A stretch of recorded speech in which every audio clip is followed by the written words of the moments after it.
അസ്സലാമു അലൈക്കും വറഹ്മത്തുള്ളാഹി. ഹിജ്റയുടെ 10-ാം വർഷം ദുൽഹിജ്ജ മാസത്തിലെ 9-ാം ദിവസം അറഫ മരുഭൂമിയിൽ നിന്ന് മാനവർ നിറഞ്ഞുകൂടി തുടങ്ങിയിരുന്നു. കൂടി നിന്നവരെല്ലാം ഏക ഇലാഹി വിശ്വാസമർപ്പിച്ച പ്രവാചക അനുചാരന്മാർ മാത്രം. അവർക്കിടയിൽ വിജയാഹംഭാവത്തിന്റെ ഭാവങ്ങളില്ലാതെ ഒരു മനുഷ്യൻ എഴുന്നേറ്റു നിൽക്കുന്നു. വർഷങ്ങൾക്ക് മുമ്പ് തന്നെ കുടിയിറക്കിയ അതേ ജനതയുടെ ഭൂമിയിൽ നിന്ന് ആ മനുഷ്യൻ പറഞ്ഞു തുടങ്ങി. പറഞ്ഞതത്രയും ചരിത്രത്തിലെ ആദ്യ മാനവ സംരക്ഷണ പ്രഖ്യാപനങ്ങളായിരുന്നു.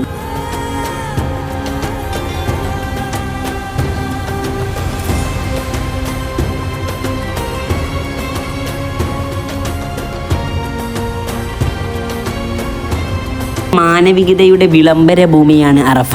ഓരോ വർഷവും ജനലക്ഷങ്ങൾ ഹജ്ജ് കർമ്മത്തിന് വേണ്ടി അറഫയിൽ സംഗമിച്ച് ഒരേ വസ്ത്രത്തിൽ ഒരേ മന്ത്രണത്തോടെ ഒരൊറ്റ ലക്ഷ്യത്തിന് വേണ്ടി ഒരുമിക്കും. മക്കയിൽ നിന്ന് 20 കിലോമീറ്റർ തെക്ക് കിഴക്കായി സ്ഥിതി ചെയ്യുന്ന പർവ്വതങ്ങളാൽ സംയുക്തമായ ഉത്ഭവിച്ചൊരു മഹാപർവ്വതം. അത് വെറും 18 അടി വിസ്തീർണമുള്ള ഒരു താഴ്വാരം മാത്രമായിരുന്നില്ല. ദേശഭാഷ വർണ്ണ വ്യത്യാസമില്ലാതെ ലോകവിശ്വാസികൾ വർഷത്തിലൊരിക്കൽ ഒരുമിച്ച് കൂടി പരസ്പരം അറിയുകയും പ്രപഞ്ചനാഥന്റെ മഹത്വം മനസ്സിലാക്കുകയും ചെയ്യുന്ന ഒരു ഭൂമിക എന്ന അർത്ഥത്തിലും അറഫ എന്ന നാമം ഏറെ പ്രസക്തമാണ്.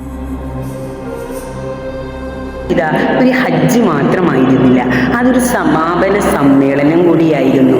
ദുൽഖഅദ 26-ന് മക്കയിലേക്ക് തിരിച്ച നബി തിരുമേനിയെ മദീനയിൽ നിന്ന് അനുഗമിക്കാൻ ഏകദേശം 90,000 പേർ എത്തിയിരുന്നു. സംഘം വഴിയിൽ ദുൽഹുലൈഫയിൽ ഇറങ്ങി.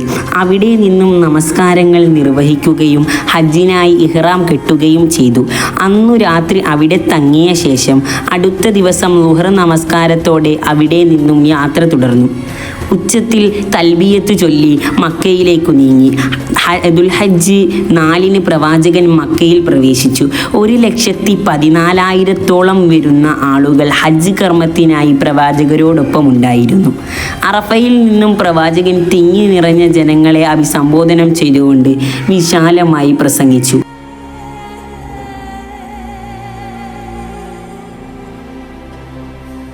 ഖുത്ബത്തുൽ വിദാ.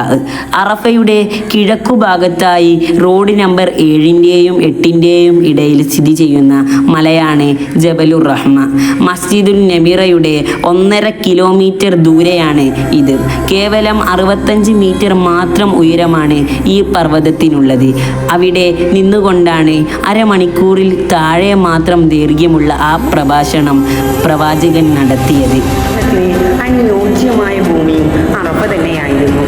അന്ന് അറഫയിൽ ആ മലയിടുക്കുകൾക്കിടയിൽ നിന്ന് ഉയർന്ന കേട്ടത് അത്രയും മാനവ സാമൂഹിക നിർമ്മിതിയുടെ പുതിയ പാഠങ്ങളായിരുന്നു.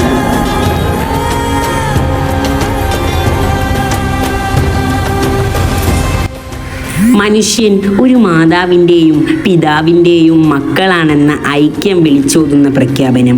അറബിക്കും അനറബിക്കും, കറുത്തവനും വെളുത്തവനും, സമ്പന്നനും പാവപ്പെട്ടവനും അള്ളാഹുവിൻ്റെ മുമ്പിൽ സമന്മാരാണെന്ന സമത്വ പ്രഖ്യാപനം. സ്ത്രീകൾക്കും അവകാശങ്ങളുണ്ടെന്നും അവരോട് നല്ല നിലയിൽ വർത്തിക്കണമെന്നും ചൂണ്ടിക്കാണിച്ച വിമോചന പ്രഖ്യാപനം.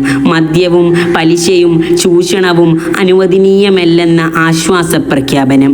അതെ, അന്ന് അറഫയിലെ ആ മലയിടുക്കുകൾക്കിടയിൽ നിന്ന് ഉയർന്നു കേട്ടത് അത്രയും മാനവ സാമൂഹിക നിർമ്മിതിയുടെ പുതിയ പാഠങ്ങളായിരുന്നു.